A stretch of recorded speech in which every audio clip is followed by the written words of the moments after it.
اعوذ باللہ من الشیطان الرجیم بسم اللہ الرحمن الرحیم۔ عزیزان ایمان، آج اگست 1974 کی 18 تاریخ ہے اور درس قرآن کریم کا آغاز سورہ الرعد سے ہو رہا ہے، 13ویں سورت کی پہلی آیت سے۔ درس کے آغاز سے پہلے خوشخبری بھی ہے۔ آپ نے دیکھا ہوگا کہ جب سے یہ درس جاری ہوئے، ایک شخصیت ہے کہ جو سارا انتظام ان درسوں کا کرتی تھی، گزشتہ چند درسوں میں وہ یہاں نظر نہیں آتے تھے، احباب کو تشویش بھی تھی۔ وہ ہیں میرے رفیق محترم شیخ عبدالحمید صاحب، درس سے یوں غیر حاضر نہیں ہوئے۔ آنکھ میں تکلیف تھی، مہینوں اسے ٹالتے رہے، بہلاتے رہے، بہکاتے رہے، لیکن فطرت کا قانون تو کسی کے بہکاوے میں آتا نہیں ہے۔ بلاخر مجبور ہو گئے تو آنکھ کا آپریشن ہوا۔ اتنے دن یہاں سے ان کو مجبوراً غیر حاضر رہنا پڑا، لیکن کیفیت ان کے گاؤں کے بے پایاں کی یہ تھی کہ مزاج پرسی کے لیے خیریت پرسی کے لیے جاتا، اس سے وہ پوچھتے یہ کہ درس کیسے چل رہا، یہ نہیں کہ میری آنکھ کا کیا حال ہے۔ اللہ کا شکر ہے، آنکھ کا آپریشن کامیاب ہوا۔ اگرچہ کام کاج کی اجازت ڈاکٹر نے تو نہیں دی، لیکن یہ بے تابی تمنا کہاں بیٹھنے دیتی تھی، اسی حالت میں آج تشریف لے آ رہے ہیں۔ اللہ تعالیٰ ان کی آنکھ کے نور کو اور زیادہ فروغندہ کرے کہ اس نور سے قرآن کا نور دور دور تک پھیلتا ہے۔ میں اپنی طرف سے اور آپ احباب کی طرف سے شیخ صاحب کی اس صحت یابی پر ہدیہ تبریک پیش کرتا ہوں، اور جیسا میں نے کہا ہے اس ساتھ کہ ان آنکھوں کی روشنی تا دیر سورہ الرعد کی ابتدا ہوتی ہے بسم اللہ الرحمن الرحیم، الف لام میم را۔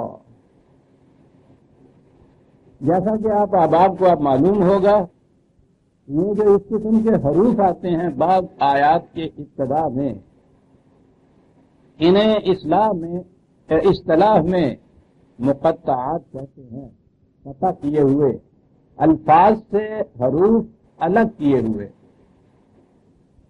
تو اگرچہ اس کے متعلق تو پھر وہ بہت کچھ لکھا گیا، بہت کچھ سمجھایا گیا، لیکن قرآن عربی زبان میں نازل ہوا ہے عربوں کے اسلوب بیان و تحریر کے مطابق، بلکہ سامی زبان جو ہے اس کا اسلوب ہے اس کے اندر۔ اور جس طرح سے کہ آج آپ انگریزی زبان میں ایبریویشن دیکھتے ہیں، وہ الفاظ کے حروف کو اکٹھا کیا ہوتا ہے، تو وہ یہ پی ایس وغیرہ، پی سی ایس، آئی سی ایس، اس قسم کے حروف ہیں الفاظ سے الگ کیے ہوئے، اور یہ مخففات کہلاتے ہیں، ایبریویشن کہلاتے ہیں۔ سیمیٹک لینگویج کے اندر یہ انداز تھا، یہ مقطعات ہوتے تھے۔ تورات میں یہ مقطعات ہیں، عربی کے شاعری کے اندر یہ مقطعات ہوتے تھے۔ قرآن نے اس اسلوب کے مطابق یہ چند صورتوں سے کے پہلے کچھ حروف بطور مقطعات کے لکھے ہیں۔ انہیں بہرحال ہمیں اپنی فراست اور بصیرت سے سمجھنا چاہیے کہ یہ کیا الفاظ ہو سکتے ہیں جن کے یہ مخففات ہیں۔ میں نے اپنی بصیرت کے مطابق یہ سمجھا ہے کہ یہ اللہ تعالیٰ کی صفات کے جو الفاظ ہیں ان کے حروف کو یکجا کر کے، اور یہ ابتدا میں بعض صورتوں کے لکھا ہوا ہے، اور یہ وہ صفات ہیں کہ جو عمودی طور پر اس صورت کے اندر آتی ہیں۔ میں نے اپنے مفہوم میں اس کا انداز یہی رکھا ہے، الف لام میم را، خدائے علیم و حکیم و رؤوف یا رحیم کا ارشاد ہے کہ تلک آیات الکتاب، بات صاف ہو جاتی ہے۔ تو میں نے بجوز دو ایک مقام کے کہ جہاں خود عربی زبان کے اعتبار سے یہ ہے کہ کیا ہے، مثلا یا سین یہاں لکھا ہے، وہ عربی زبان میں ہی سین انسان کا مخفف ہو جاتا ہے، شخص کا، پرسن کا۔ بہرحال جب وہاں آئیں گے تو میں عرض کروں گا۔ تو یہ جو ہے الف لام میم را، میرے نزدیک یہ ہے خدائے علیم و حکیم و رحیم کا ارشاد ہے کہ تل کا آیات الکتاب، یہ ایک ضابطۂ قانون ہے، بلکہ الکتاب دی جسے کہتے ہیں، ڈیکوڈ آف لا، اس کی یہ آیات ہیں، اس کی یہ ورسز ہیں۔ وہ کتاب والذی انزل الیک من ربک الحق، یہ واو جہاں جو ہے عربی زبان میں یہ ہمیشہ ہر جگہ اینڈ کے معنی میں ہی نہیں آتی، بلکہ اس کو تفسیری کہتے ہیں، پہلی بات کی تشریح اور تفسیر کر دی جاتی ہے، یعنی اس کے معنی ہوتے ہیں یہ اس کتاب کی آیات ہیں کہ جو اے رسول تیری طرف خدا نے نازل کی گئی ہے، من رب کا، تیرے رب کی طرف سے، الحق، اور مبنی ہے حقیقت پر۔ حق تو عام سچائی اور ٹروتھ ہوگی، لیکن فلسفے والے جانتے ہیں کہ جہاں دی ٹروتھ کہا جاتا ہے اس کے کیا معنی ہوتے ہیں، اور عربی زبان کا الف لام جو ہے اس کے معنی دی ٹروتھ کر دیتا ہے، یعنی وہ جو حقیقت پھر حقیقت ہے ہی چاہیے کہ وہی ایک الحق ہے، اور باقی جتنی چیزیں حق ہیں یا تو وہ اسی حق کو بیان کرنے والی ہیں یا اضافی حق ہیں، ریلیٹو ٹروتھس ہیں۔ ایبسولوٹ ٹروتھ جو ہے وہ یہ ہے جو یہ کتاب ہے، بہت بڑی چیز ہے جو قرآن اس کتاب کے متعلق کہہ گیا ہے، یہ ہے ہی الحق۔ یعنی اگر کسی نے دیکھنا ہو کہ حق پرکھنے کی کسوٹی کون سی ہے، کسے کہتے ہیں الحق، تو وہ یہ کتاب ہے۔ جو جو چیزیں بھی آپ کو اس کائنات میں، وہ انسانوں کی ہو یا خارجی کائنات ہو، جو جو یہاں چیزیں آپ کو ریالٹیز نظر آئیں گی، ان کے حق ہونے کا ثبوت یہ ہوگا کہ یہ الحق ان کی تصدیق اور توثیق کرے۔ اگر وہ اس الحق کی کسوٹی پر پوری اترتی ہیں تو وہ حقیقت ہیں، اگر یہ نہیں ہے تو پھر وہ حقیقت نہیں ہے۔ تو اس لیے الحق کا کام یہ ہوتا ہے کہ وہ سٹینڈرڈ بن جاتا ہے، پیمانہ ہو جاتا ہے، کسوٹی ہو جاتی ہے اس بات سے ماپنے کی کہ جو کوئی دعویٰ کیا جاتا ہے وہ بھی مبنی علی الحقیقت ہے یا نہیں ہے۔ تو ہمارے پاس ایک ہی یہ سٹینڈرڈ ہے، ایک ہی یہ پیمانہ ہے، ایک ہی یہ کسوٹی ہے جس پہ ہر دعوی حق کو پرکھا جا سکتا ہے۔ اور یاد رکھیے، جب تک دنیا میں کوئی ایبسلیوٹ سٹینڈرڈ نہ ہو جو مستقل بالذات ہو، غیر متبدل ہو اور دی ریالٹی ہو، اس وقت تک کسی چیز کے متعلق دعوے سے نہیں کہا جا سکتا کہ یہ فی الواقعی حق، سچائی، صداقت یا حقیقت ہے یا نہیں۔ صداقت اور بات ہوگی، یہ حقیقت یا ریالٹی ہے یا نہیں، اس کے لیے ایک مستقل ذات، غیر متبدل کسوٹی ہونی چاہیے، اس سے پرکھا جا سکتا ہے کہ یہ حق ہے یا نہیں۔ تو اس کائنات میں حق کے پرکھنے کی کسوٹی یہ الحق ہے، یعنی کتاب عظیم، انزل الیک من ربک، تیرے رب کی طرف سے جسے نازل کیا گیا ہے، یعنی یہ اس پیش کرنے والے رسول کی فکری تخلیق نہیں ہے، اس کے اپنے ذہن کی پیدا کردہ نہیں ہے۔ یہ جو لفظ نازل قرآن نے استعمال کیا ہے اس کے لیے، یہ میں آگے چلا جاؤں گا تو بات پھر فلسفے کی آ جائے گی۔ سیدھے سادے الفاظ میں یوں سمجھیے کہ جو کچھ انسان کی فکر سے کوئی چیز باہر آتی ہے وہ اس کے اندر سے باہر آتی ہے، فکری ہوتی ہے، پھر وہ باہر اس کو لاتا ہے۔ اور ایک علم ایسا تھا کہ جو انسان کے اندر سے فکری طور پر باہر نہیں آتا تھا، وہ اسے باہر سے ملتا تھا۔ یہ علم جو ہے اسے وحی کہا جاتا ہے، یہ خدا کی طرف سے ملتا تھا اسے جسے ہم نبی کہتے ہیں، جسے نبی کہہ کر پکارا جاتا تھا۔ یہ خدا کی وحی تھی، اس میں صاحب وحی کی اپنی فکر کا، حتیٰ کہ اپنے وجدان کا بھی کوئی تعلق نہیں تھا۔ ما ينطق عن الهوى الا وحی یوحی، یہ جو کچھ کہتا ہے اس میں اس کی اپنی فکر، خواہشات، جذبات، آرزوؤں کا، وجدان کا، انٹیوشن کا کوئی تعلق نہیں ہے۔ یہ تو وہی ہے، ایک لفظ اللہ سے ساری بات واضح کر دی، اور وہی کے متعلق کہا کہ یہ نازل ہوتا ہے خدا کی طرف سے، دیا جاتا ہے خدا کی طرف سے۔ اصطلاح جو ہے اس میں یوں کہیں گے ہم کہ یہ جتنی چیزیں فکر انسانی سے باہر آتی ہیں، خواہ وہ وجدان ہی اس کو کیوں نہ کہہ لیا جائے، حدث بھی کیوں نہ کہہ لیا جائے اس چیز کو، انٹیوشن بھی کیوں نہ کہہ دیا جائے اس چیز کو، یہ ساری چیزیں انسان کی اپنی ہی فکر کی مختلف شکلیں ہوتی ہیں جو باہر آتی ہیں۔ یہ اس میں سبجیکٹیوٹی ہوتی ہے، داخلیت ہوتی ہے، انسان کے اپنے اندر کی چیز ہوتی ہے۔ اور یہ جو وحی تھی اس میں جسے آپ تنزیل کہتے ہیں، باہر سے اندر کسی چیز کا آنا، اسے آبجیکٹیوٹی کہتے ہیں۔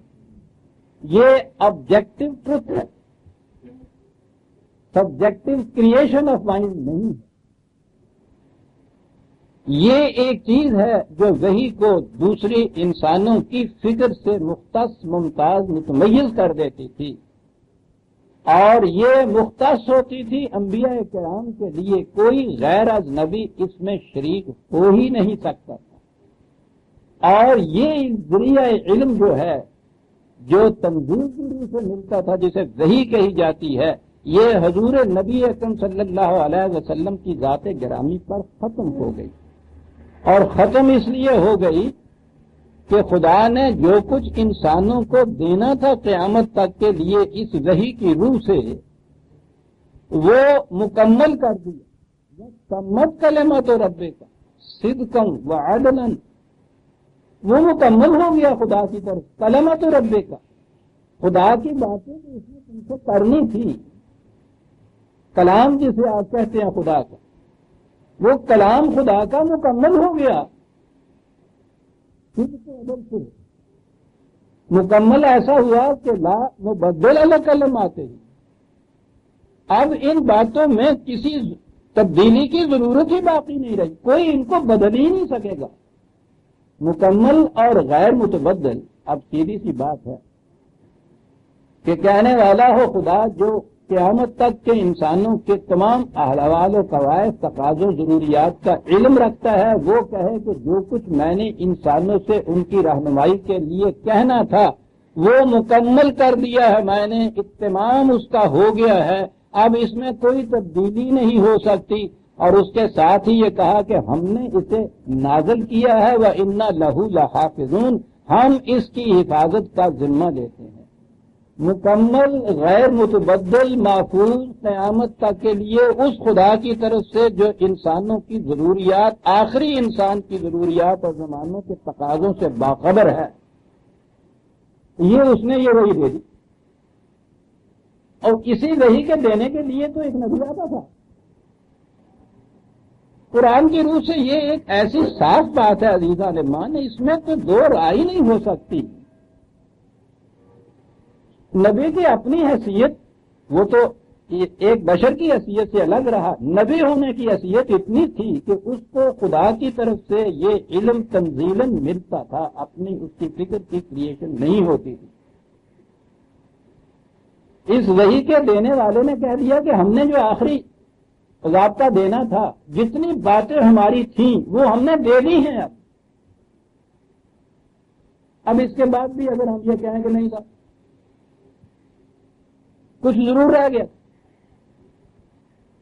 بھائی کیسے رہ گیا تھا؟ کہیں گے کہ رہ گیا تھا، وہ ہر شام ہر رات ہم سے کلام کرتا ہے، باتیں کرتا ہے، تو جو دیا تھا وہ تو اتنا سا ہے، اور جو باقی رہ گیا تھا وہ اگر اسی 1400 سال کے اندر جو کہتے ہیں کہ ہمیں شرف کلامی اثر ہے، وہ اکٹھا کیا جائے تو آپ دیکھیے کمرے بھر جائیں گے. تو یہ تمت کلمہ تو رب کا عریب ہوا. ہاں یہ تو وہ شاعری ہے ہمارے ہاں کی کہ وہ مکہ عرض ہے اور مکہ کے بعد صاحب 2 غزلہ عرض ہے. پھر نئے سرے سے مسئلہ شروع ہو گیا. چلے جا رہے ہیں سر. آپ مکتے میں پہنچے, انہوں نے کہا کہ چلو جان چھوٹی ختم ہوا سے غزلہ عرض ہے دیے مینا سب خدا ہے. وہ کہے تمت کلمہ تو رب کا صدقا وعدل بنانے لہو لحافظون. یہ کہتے ہیں صاحب ٹھیک ہے مسئلے کا بند تو تھا, یہ کہہ دیا تھا, لیکن اس کے بعد پھر اور شیر سوج گئے. معاذ اللہ کیا باتیں ہو رہی ہیں. ایک آیت عزیزہ نے من مسئلے کو حل کر, دوسری میں نے ساتھ حفاظت کے لیے جو ہے دوسری جگہ اس نے یہ کہی ہے. ایک آیت تمت کلمہ تو وہ جس کو بڑی خوبصورتی سے کہا ہے اس شاعر نے کہ ترا کشید و دستک قلم کشید خدا. وہ ایسا مصور تھا, تیرا نقش اس نے کھینچا اور اس کے بعد قلم رکھ کہ اب ضرورت نہیں ہے کسی اور ٹچز کی اس کے اندر. اتنا حسین مکمل ترین کہہ کر دینے کے بعد دستک قلم کشید خدا. اور یوں تو خدا کی خدائی برہا کیا پتہ نہیں, اور باتیں کتنی کہاں کسی اور کائنات میں اور عالم میں کہیں. ہمیں اس سے غرض نہیں ہے, ہمیں تو عالم انسانیت سے غرض ہے. اس میں شبہ نہیں ہے کہ اگرچہ پہلی کتابیں اپنی اصلی شکل میں موجود نہیں رہیں, اس کی ضرورت اس لیے پیش آئی کہ پہلی جتنی بھی اس وقت تک مذاہب عالم کی کتابیں ہیں عزیزان من, اگرچہ وہ اپنی اصلی شکل میں نہیں رہیں, ان میں تعریف ہو گئی ہے, لیکن یہ اعجاز ہے قرآن کا. ان کتابوں کے اندر 1000 باتیں ان لوگوں نے ملائیں, کسی میں یہ ضرورت نہیں ہوئی وہاں یہ بات کہنے کی کہ یہ آخری کتاب ہے, اس کے بعد خدا کا کلام ختم ہو گیا. کسی کتاب میں نہیں ہے مذاہب عالم کی سوائے قرآن کے. میں نے تاؤ اور کنفیوشس تک کی کتابیں بھی دیکھ ڈالی. یہ وید اور یہ اپنشد اور یہ چیزیں تو الگ رہی. بڑی تعریف ہے, بڑا الحاق ہے, بہت کچھ ملایا گیا ہے, لیکن میں نے جیسا عرض کیا ہے قرآن کا یہ اعجاز ہے یہ صاحب کہ یہ کہنے کی ضرورت ان میں سے کسی کو نہیں ہوئی کہ یہ آخری کتاب. اور غالباً اس لیے کہ ان میں سے ہر اہل مذہب کا یہ دعویٰ ہے کہ ایک آنے والے نے آنا ہے. میں شاید کہ یہ کہہ رہا ہوں کہ انہوں نے یہ شاید اس لیے کہا, اور نہیں واقعی کوئی دلیل بنتی ہے کہ اگر وہ یہ کہیں رہ دیں کہ یہ مکمل ہو گیا ہے تو پھر تو پوچھا جا سکتا ہے کہ پھر وہ آنے والا کاہے کے لیے آئے گا. ممکن ہے, یہ میں ان کی طرف سے یہ کوئی وکالت نہیں کر رہا, لیکن یہ ایک دلیل بنتی ہے کہ وہ آنے والے کے انتظار میں ہے. یہ جو چیز ہے جسے خدا نے کہہ دیا کہ تمت کلمۃ رب کا صدقا وعدل, کلام کا اہتمام کر دیا, یہاں بات خدا کے ساتھ کرنے کا اہتمام کر دیا ہے, مکمل ہو گیا ہے. اس کے معنی یہ ہیں کہ اب اس کے بعد آنے والا اور پھر کوئی نہیں ہے. یہ ہے جسے آخری نبی کی دلیل کہا جاتا ہے. تمت کلمۃ صدقا وعدل. اور پھر میں نے جیسا ابھی عرض کیا ہے الحق, ایک ہی کسوٹی ہے حق اور باطل کے فرق میں اس کائنات میں. مکمل ہے, غیر متبدل ہے, محفوظ ہے, الحق ہے. اس کے بعد اب انتظار اور کس بات کا ہے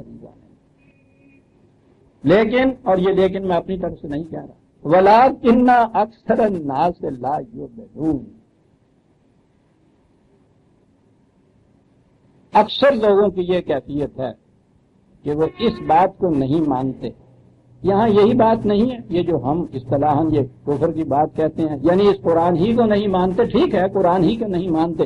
میں سمجھتا ہوں کہ یہاں جو الحق کے بات اس نے کہا ہے وہ یہ بات ہے کہ اسے دی ٹروتھ نہیں مانتے اور ساتھ اس کے ملاتے ہیں کہ نہیں صاحب کچھ اور ملانے سے پھر کچھ ٹروتھ والی بات بنے.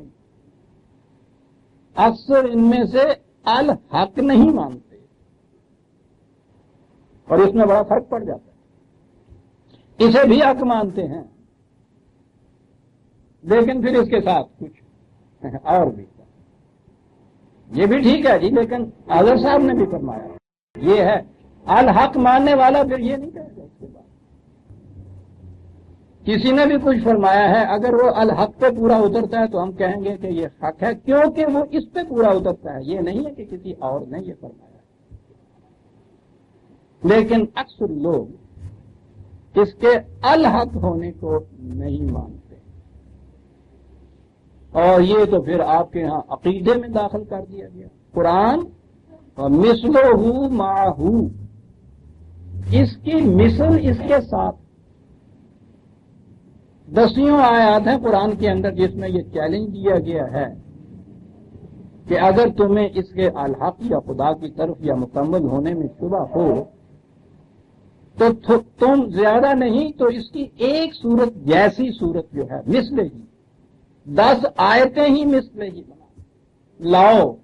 چیلنج 1300 سال سے یہ چیلنج چلا آ رہا ہے آپ کے 1300 سال سے مخالفتوں کا ہجوم سیلاب کی طرح چلا آ رہا ہے اس قرآن اور اسلام کے خلاف۔ خود جو قوم مخاطب تھی رسول اللہ صلی اللہ علیہ وسلم کی، جن کی زبان میں قرآن نازل ہوا تھا، جن کو اپنی زبان پہ دام اتنا تھا کہ وہ باقی ساری دنیا کو گونگا کہتے تھے، علم کے معنی گونگا، سب سے پہلے انہیں چیلنج دیا گیا اور وہاں کہا گیا وَدْعُوا شُهَدَاءَكُم مِّن، تم ہی نہیں، تمہارے ساتھ جتنے اور تمہارے کوئی اور ساتھی ہو سکتے ہیں، شہداء ہو سکتے ہیں، ان کو بھی ساتھ ملا دو، لاؤ۔ اور وہیں کہہ دیا گیا کہ ہم چیلنج بھی دیتے ہیں اور کہہ بھی دیتے ہیں کہ کبھی نہیں تم کر سکو گے۔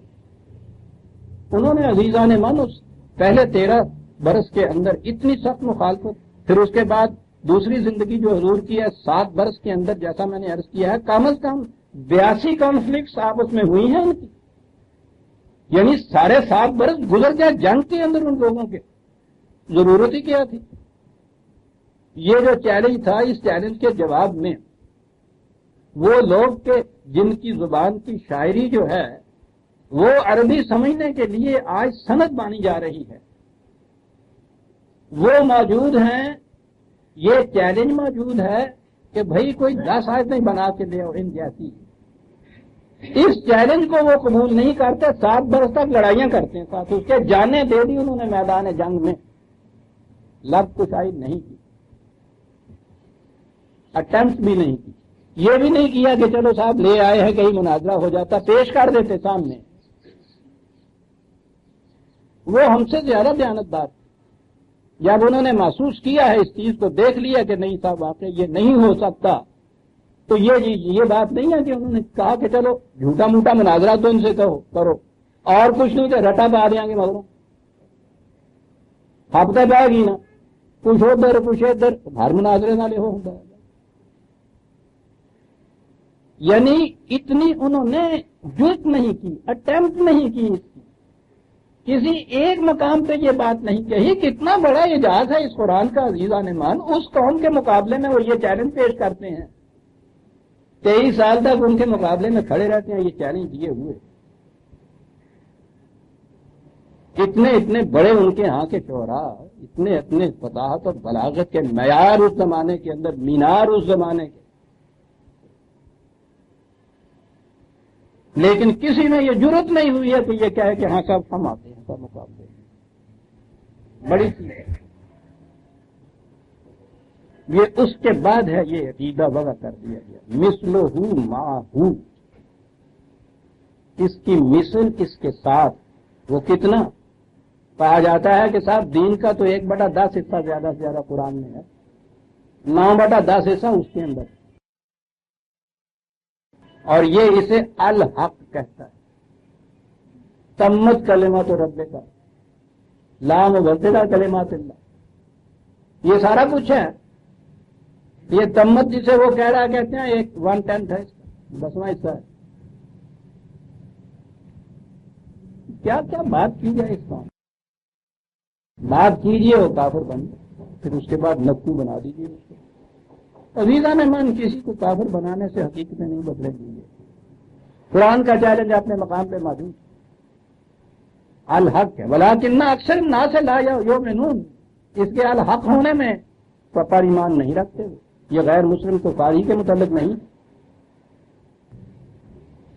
دعویٰ کیا کہ الحق کا ثبوت اس کا خارجی کائنات. قرآن کا تو انداز یہ بھی نظر آتا ہے کہ یہ باتیں ہیں، کلمات ہی ہیں، الفاظ ہی ہیں، حروف ہی ہیں، نقوش ہی ہیں. اس کے لیے ثبوت، دلیل، برہان کیا چیز ہونی چاہیے؟ کچھ محسوس ہونی چاہیے. عالم محسوسات جب دعویٰ کرتا ہے عالم محسوسات کو کہتا ہے. اعتراض یہ پڑتا تھا کہ صاحب وہی ہے، یہ دعویٰ یہ ہے آپ کا کہ آپ کی اپنی فکر کی تخلیق نہیں ہے. ٹھیک ہے، خدا کا ایک فرستادہ ہے، وہ خدا کا یہ علم ہے، اس کی طرف سے نازل کرتا ہے جو مجھے عطا ہوتا ہے. اعتراض ہوتا تھا کہ ہم بھی تو دیکھیں کہ وہ کون ہے، کب آتا ہے، کیسا ہے، وہ پھر ہم مان لیں گے واقعی کوئی آتا ہے. کہا کہ اچھا دعویٰ تمہارا یہ ہے کہ جو چیز تمہیں آنکھوں سے دکھائی نہ دے، تم کہتے ہو کہ نہیں اس کا وجود ہی نہیں ہوتا. اس کا ثبوت یہ ہے کہ تمہیں آنکھوں سے دکھائی دینا چاہیے. وہ غور کیجیے عزیزان بند کس طرح بات کرتا ہے قرآن. تمہیں نظر آنا چاہیے. اللہ الذی رفع السماوات بغیر عمد ترونہا. کہا کہ تم ذرا غور تو کیجیے، یہ سورج روز چڑھتا ہے، یہ سامنے تمہیں نظر آتا ہے اتنا بڑا، کسی جگہ یہ لڑکا ہوا، کوئی نیچے اس کے ستون بھی نظر آتا ہے تمہیں؟ ترونہا دیکھ کے ہی ماننا ہے تو پھر بتاؤ تو صحیح وہ کون سے ستون ہیں جنہوں نے یہ چاند تارے یہ سورج یہ سارے کے سارے نظر آ رہے ہیں تمہیں، کہ یہ کرے ترونہا دیکھنا کہ دیکھ کے ہی ماننے کی بات اگر ہے تو ذرا ہمیں بتا تو دیجیے وہ ہیں نظر آتے کوئی تمہیں؟ تمہارے عالم محسوسات میں یہ کیفیت ہے. بیسیوں سینکڑوں ہزاروں قوتیں ایسی ہیں کہ جو تمہیں نظر نہیں آتی اور ان کا وجود ہے. اگر اس نے یہ دعویٰ کر دیا کہ ایک قوت ایسی بھی ہے جو مجھ کو یہ لا کے دیتی ہے، تم کہتے ہو کہ جب تک آنکھوں سے نظر نہ آئے اس کا وجود نہیں مانیں گے. ہزار چیزیں خارجی کائنات کی تو تم مانتے ہو جو نظر نہیں آتی، اس کے اس ایک دعوے پہ تم نہیں مانتے کہ نظر کیوں نہیں آتا. تو کیا ہو دلیل وہ ہے کہ جو آج سے 1400 سال پہلے کے ایک بدو کی سمجھ میں بھی بات آ گئی کہ ہاں. دلیل وہ ہے کہ جو آج آئنسٹائن بھی اس کو پروو کر رہا ہے. یہ جو ان کی کشش ثقل جسے کہتے ہیں، گریوٹی کی چیز، یہ ساری کائنات کے عظیم القدر کرے جو ہیں، وہ یہ کرے کتنے بڑے ہیں، وہ تو انسان کے اتنے سے ناریل میں سما کیسے سکتے ہیں. یہ ایک ہی کرہ، یہ سورج جو ہے اس زمین سے 13 لاکھ گنا بڑا یہ ہے. اور جین یہ کہتا ہے کہ اس کائنات میں یہ جو تمہیں دھندلاہٹ سی نظر آتی ہے جسے کہکشاں کہہ رہے ہیں، کہکشاں، تو ریت پہ سے کوئی وہ گھاس کی گٹھری بنائے ہوئے ہو اور اس کو کھینچ کے لے جائے تو جس طرح سے اس کے اوپر یہ نقوش بنتے ہیں نا، ان کے ہاں کی تشبیہیں بڑی عجیب ہوتی ہیں. کہکشاں، کھینچی ہوئی گھاس جو بعد میں رہ جاتا ہے، یہ جو سامنے نظر آتا ہے آپ کو گلیکسی، وہ کہتا ہے کہ یہ تو سوال ہی نہیں کہ وہ اس میں وہ کتنے ستارے ہیں یا سیارے ہیں، سوال ہی نہیں. ان میں کا ایک ایک ستارہ تمہارے اس پورے نظام شمسی سے کروڑوں گنا بڑا، اور سب معلق ہیں، کسی کے نیچے کوئی تھم ایسا نہیں ہے جو تمہیں نظر آئے. ترونہا کہا کہ یہ تو ہو نہیں سکتا کہ بغیر کسی قسم کے یہ سہارے کے کھڑے ہوئے ہوں، سہارے جو نظر نہیں آتے. اور آج بھی سائنس اتنی انتہا تک پہنچ چکی ہے، یہ ٹھیک ہے انہوں نے یہ ڈسکوریز کی ہیں اس کشش ثقل کی، گریوٹی کی، حسابی قاعدے سے ہر چیز بتا دی ہے. لن ترونہا جو ہے وہ آج تک باقی ہے، نظر کشش ثقل آج بھی نہیں آ سکتی. دعویٰ اگر نظر ہی آنے کا ہے تو نظر آنے کے لیے نہ تو وہ 1400 سال پہلے کے جاہل بدو کو نظر آتی تھی، نہ عصر حاضر کے سب سے بڑے سائنٹسٹ کو نظر آتی ہے۔ قرآن نے یہ نہیں کہا تھا کہ بغیر کسی عمد کے یہ کھڑے ہیں، بغیر کسی سہارے کے کھڑے ہیں، بغیر عمد ترونہا، سہارے کی نفی نہیں، سہارا وہ ہے جو تمہیں نظر نہیں آ سکتا۔ اعتراض تمہارا نظر آنے کے اوپر تھا۔ اب آپ غور کیجئے کہ وہ 20 مثالیں ان کو ہی دے سکتا تھا کہ اپنی فکر کو تو بتاؤ کہاں ہے، اپنی سوچ کو بتاؤ کہاں ہے۔ نہیں، یہ تو پھر ایبسٹریکٹ کی دلیل ایبسٹریکٹ ہوتی نا، وہ تو ایبسٹریکٹ کی دلیل محسوسات میں لا کے دے رہا، کرونا جو آنکھوں سے دیکھی جاتی ہے۔ آنکھوں سے دیکھنے کا تمہارا مطالبہ ہے، ہم دیکھ رہے ہیں، وہ بھی نہیں دیکھ سکتے تھے، آئنسٹائن بھی نہیں دیکھ سکتا تھا۔ البتہ وہ جو اس نے قاعدہ اور قانون بنایا تھا، اس کی روح سے آئنسٹائن نے بھی بلا دیکھے اس حقیقت کو پا لیا کہ یہ کیا کشش ہے۔ جو قرآن کریم پہ اسی طرح سے غور کرے گا جیسے کہ اس نے نظام کائنات پہ غور کیا، یہ سائنٹسٹ کرتے ہیں، جو اسی طرح سے قرآن پہ غور کرے گا وہ بھی اس حقیقت کو پا لے گا کہ یہ واقعی ایک ایسی قوت تھی یا خدا کی طرف سے ایسا نظام تھا جس کی طرف سے جس نظام کے ماتحت یہ قرآن حضور پہ نازل ہوا ہے۔ اس بات کے لیے، یہ کہنے کے لیے کہ یہ کوئی انسانی فکر اس کی مثال پیدا نہیں کر سکتی۔ اس حقیقت پہ اب آج کا انسان اسی طرح پہنچ سکتا ہے سائنٹیفکلی جس طرح نیوٹن وغیرہ اس حقیقت پہ پہنچے تھے، آئنسٹائن پہنچے تھے کہ ایک گریوٹی کی قوت ہے جو ان تمام کروں کو تھامے ہوئے ہے۔ یہ بات آنکھوں سے تو نظر نہیں آتی کہ واقعی کوئی خدا کا لانے والا لاتا تھا، وہ بھی سمجھانے کے لیے بات ہے۔ ایک لانے والا بھی تو قرآن نے کہا ہے تیرے قلب پہ اس کا القاء کرتا تھا۔ وہ لکھی لکھائی ہوئی کتاب یوں نہیں دیا جاتا تھا کہ لانے والا تو نہ نظر آئے اور وہ لکھا ہوا کاغذ تو نظر آ جائے۔ جس طرح سے سارے پروسیس میں کوئی چیز لکھی ہوئی یوں نظر نہیں آتی تھی، اسی طرح سے قرآن کریم کے متعلق کہ یہ کسی انسان کا قول نہیں ہو سکتا، انسانی فکر کی تخلیق نہیں ہو سکتا۔ اگر قرآن پہ بھی انسان اسی طرح سے سائنٹیفکلی ریشنلی غور کرے جس طرح سے خارجی کائنات کے سائنسدان کرتے ہیں، ان کو اس کے اندر کشش صدل محسوس ہونے لگ جاتی ہے کہ یہ واقعی کسی انسان کی فکر کی تخلیق نہیں ہے۔ وہ ہے کیا یہ تو نہیں بتا سکتا نہ نیوٹن یا آئنسٹائن، نام ہے ایک رکھ لیا اس کا نام، فورس آف گریوٹی نام رکھ لیا، کشش ثقل ایک نام ہے سمجھانے کے لیے رکھ لیا، وہ ہے موجود، اس کو وہ اپنے طریقے سے سمجھا سکتے ہیں۔ ہے کیا یہ معلوم نہیں کسی کو، کیسے یہ کشش ثقل وجود میں آئی، کس طرح سے کار فرما ہے نہیں بتا سکتا، ہے ضرور یہ بتا سکتا ہے قرآن کا طالب علم بھی، قرآن پہ ریسرچ کا فکر کرنے والا بھی یہ تو نہیں بتا سکتا کہ وہ وحی آتی کیسے تھی، اس کی کنو حقیقت تھی کیسی، لیکن وہ یہ بتا سکتا ہے اور یہ سمجھا سکتا ہے کہ ہے ضرور یہ بات ایسی کہ کسی انسان کی فکر کا یہ خلاف نہیں۔ یہ ہے وہ دلیل جو بظاہر سمجھ میں نہیں آتی کہ بات تو قرآن کی ہو رہی تھی کہ یہ الحق ہے، اور اکثر لوگ اس کو الحق نہیں مانتے، اور اس کے سمجھانے کے لیے کہا کہ خارجی کائنات میں دیکھو کہ ان کروں کے نیچے کوئی ستون بھی کھڑے ہیں۔ آپ نے دیکھا کہ ذرا سی بھی فکر اس کے اندر انسان نے دوڑائی، تھوڑا سا گہرائی میں جا کے دیکھا تو ان دونوں کے اندر آپ کو ربط کتنا نظر آیا ہے، اور پھر اسے پھیلاتے چلے جائیے، وہ ربط آپ کو محسوس ہوتا چلا جائے گا ان دونوں چیزوں کے اندر۔ ٹھیک ہے، بغیر عمد کے یہ سارے کرے جو ہیں پھیلا دیے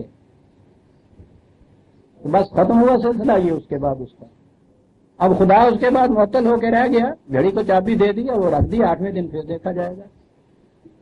ایک نظریہ یہ بھی ہے پازیٹیوزم جسے کہتے ہیں کہ ہاں صاحب ٹھیک ہے، آپ کہتے ہیں یہ کائنات خدا نے تخلیق کر دی، ہم کہتے ہیں کسی طرح سے وجود میں آ گئی، چلیے اس کے بعد یہ کچھ قوانین ہیں جس کے تابع یہ مشینری سرگرم عمل ہے. ٹھیک ہے. پھر اس کے بعد وہ خدا کا وجود بھی، اس کی ضرورت کیا باقی رہی؟ کائنات بنا دی، قوانین بنا دی. قانون کے متعلق کچھ ایسا سمجھ لیا گیا کہ جیسے کوئی ایک مشین کھڑی کر دی ہے کہ وہ مختلف پرسوں کی نقل و حرکت سے اس طرح سے چلتی رہتی ہے. قانون تو ایک قوت کا نام ہے جو پھر غیر محسوس.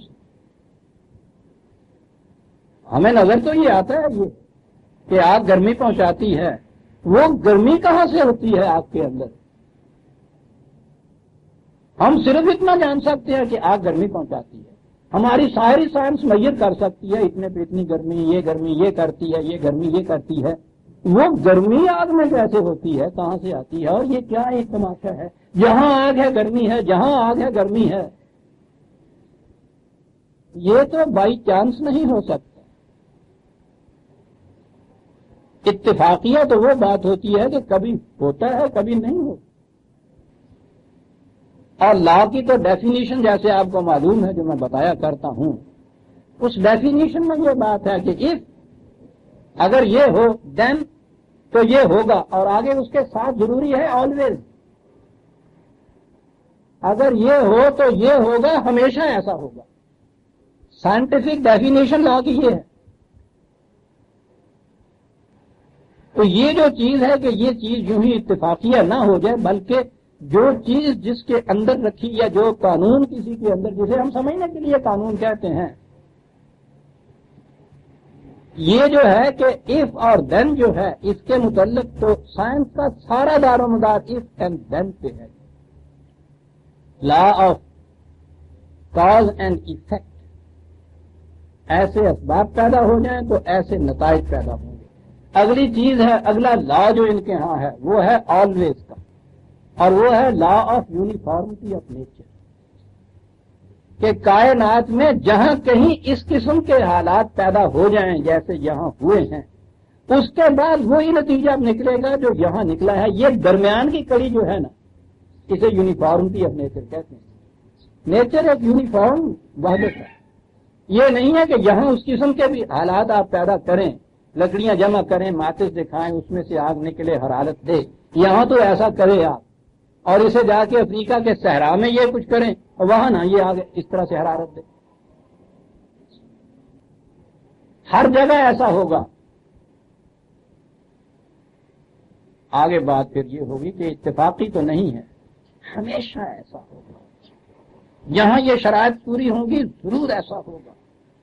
عزیزان من، یہ خود سارے سائنٹسٹ مانتے ہیں کہ اس کے پیچھے کوئی قوت ہونی چاہیے جو ان کو ایسے کنٹرول میں رکھے کہ جب بھی ایسے حالات پیدا ہوں ویسا نتیجہ مرتب ہو کر رہے. یہ قوتیں کچھ بے باک ہو کے یہ نہ ہو جائے کہ کبھی کسی قسم کا یہ کام کر دے، کبھی کسی قسم کا کام کر دے. ایسی صورت نہ پیدا ہونے پائے. یہ ضرور ایک کنٹرولنگ اتھارٹیز ہونی چاہیے. جسے آپ قانون کہتے ہیں اس کا نتیجہ مرتب کرنے کے لیے ایک کنٹرول کرنے والی اتھارٹی ہونی چاہیے کہ جو ان اجزاء کے باہمی ربط و ضبط سے یہ نتیجہ جو پیدا ہوتا ہے وہ کنٹرول میں رکھے ان اجزاء کو کہ یہی نتیجہ پیدا کرے. یہ رفع سماوات بغیر عمد ترونہا بنا دیا اس نے ان کو بغیر کسی قسم کے ستون اور تھم کے اپنی اپنی جگہ معلق کھڑے ہیں. جب تک جی چاہے ان کا یہ کھڑے رہیں، جب جی چاہے پھر گر جائیں. تو سوال نہیں ہے کہ وہ کھڑا کرنے کے بعد پھر ختم ہو گیا. ثم استوى علی العرش. ترجمے کے اعتبار سے کہیں دیکھ لیے، یہ کرنے کے بعد وہ عرش پہ جا بیٹھے. لو جی ساڑھا کام تو مک گیا جی. انہوں نے تو اتنا ہی کہا، وہ عہد تطولیت میں تھے اس سے پہلے والے تورات والے. اس نے کہا کہ 6 دن اس نے کام کیا، 7ویں دن تھک کے سو گیا. اسی لیے وہ ثابت جو ہے وہ کہتے ہیں کہ سنت اللہ کی اتباع میں اس دن کام کوئی نہیں کرنا چاہیے. خدا بھی سو گیا ہے، تم بھی سو اس دن.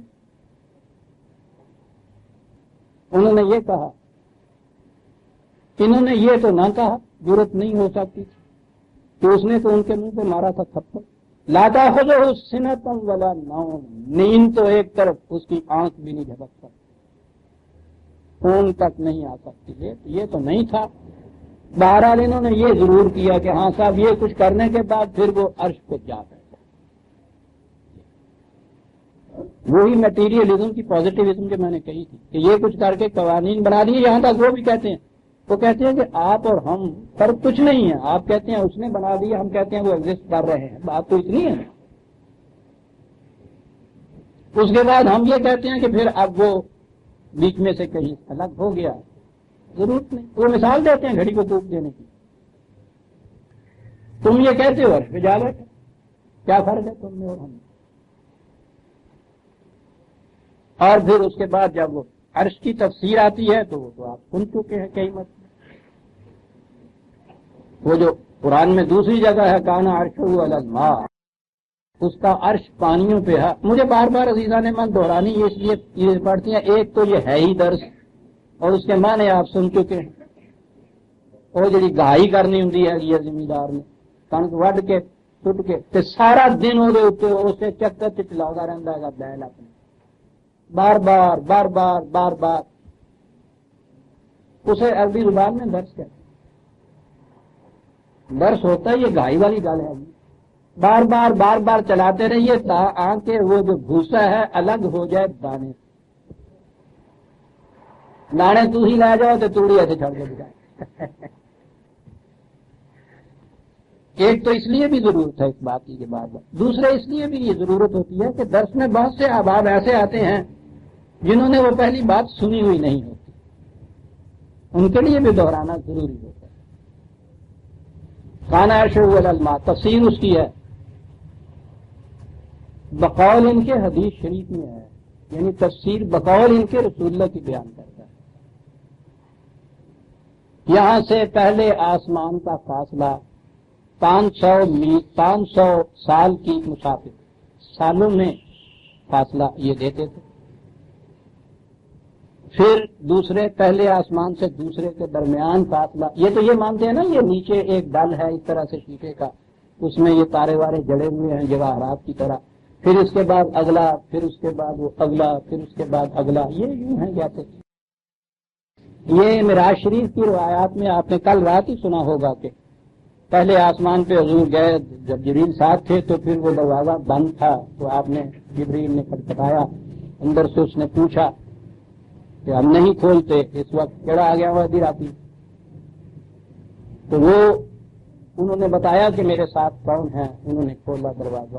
یعنی تصور ان کے اندر یہ ہے کہ یہ اس طرح سے ایک کھالی ہوئی کوئی چیز ہے، بڑا موٹا ڈر پھر اس کا بتاتے ہیں، بند ہوتا ہے وہ دروازہ ہوتا ہے، اس میں سے اندر جاتا ہے. پھر اس سے آگے 500 میل کے فاصلے، پھر 500 میل کے فاصلے پہ. اب کہیں تو یہ ختم کرے نا. وہ تو بچہ ہے جو چڑیا آپ اڑاتے رہتے ہیں، رات کو تو اڑاتے رہتے ہیں، پھر آئی چڑیا جی پھر کیا، پھر چڑیا پھر کر کے پھر آگے بہ گئی، پھر اڑ گئی. تو وہ تو سو جاتا ہے تو چڑیاں ختم ہوتی ہیں. تو ختم تو کہیں کرنا ہوتا. جی آخری جو آسمان ہے اس کے اوپر پھر اس کے اوپر ایک سمندر ہے، کانا عرشہ علی الماء، پانی کے اوپر. وہ سمندر جو ہے اس کا بھی گہرائی اتنی بڑی ہے 500 میل کے فاصلے کی. اس سمندر کے اندر 7 پہاڑی بکرے کھڑے، وہ اتنے بڑے ہیں کہ وہ پانی ان کے گھٹنوں تک آتا ہے. ان بکروں کے سینگوں کے اوپر خدا کا عرش پہ خدا متمکن ہے. کانا عرش. یہ نہیں کہ میں مانتا ہوں کہ رسول اللہ کی بات ہے اور میں کہتا ہوں کہ صاحب رسول اللہ نے فرمائی ہو، ٹھیک ہے فرمائی ہو، میں نہیں مانتا، معاذ اللہ معاذ اللہ، یہ تو کفر ہے. رسول پہ ایمان کے معنی کیا ہے؟ رسول پہ ایمان ہے، رسول کی طرف جو تم منسوخ کرتے ہو اس پہ ایمان کے لیے تو ہم مکلف نہیں ہیں. اس کے لیے مکلف ہو تو یہ جگہ جگہ جو قدم شریف رکھے ہوئے ہیں ان لوگوں نے بنا کے، مسجدوں کے اندر بھی مختلف بنائے ہوئے، پتھر ہوتا ہے بہت بڑا، اس کے اوپر ایک نشان ہوتا ہے پاؤں. کہا جاتا ہے کہ نبی اکرم صلی اللہ علیہ وسلم کے پاؤں کا نشان. چلیے باور کیا جا سکتا ہے کہ نقش کہیں ہوگا، کسی نے اس کو خرید دیا ہوگا. چلیے تم موزہ مانتے ہو کہ پاؤں کا نقش یوں آگے ہوگا، کوئی بات نہیں، لیکن اس کو جب دیکھیے اس نقش کو تو وہ کم از کم کو 1.5-2 فٹ کا ہوتا ہے. اور اس کے ساتھ ہی شمائل نبوی جو ہیں انہی کے ہاں کے مرتب فرمودہ، اس میں یہ ہے حضور کا قد مبارک اتنا سا تھا، میانہ قد تھا، ایسا جسم تھا، ایسی سب چیز تھی، ہر چیز تھی، اور یہ اتنا بڑا وہ نشان. تو ایک شخص یہ کہہ سکتا ہے کہ یہ جو تم کہتے ہو یہ رسول اللہ کی طرف منسوب کرتے ہو اس نقش کو کہ حضور کا ہے، یہ نسبت غلط ہے، یہ نہیں ہو سکتا آپ کا. وہ اس سے انکار کرتا ہے، حضور کے نقش قدم سے انکار نہیں کر رہا جسے تم نقش قدم کہہ کر پکارتے ہو. وہ کہتا ہے کہ یہ نسبت غلط ہے. یہ ہے عزیزان من میرے انکار حدیث کہ میرے سامنے جب اس قسم کی چیز آتی ہے تو چونکہ خود رسول اللہ صلی اللہ علیہ وسلم نے تو یہ باتیں دی نہیں امت کو، یہ تو وہ 300 سال بعد میں جا کے وہ بیچ میں آئیں.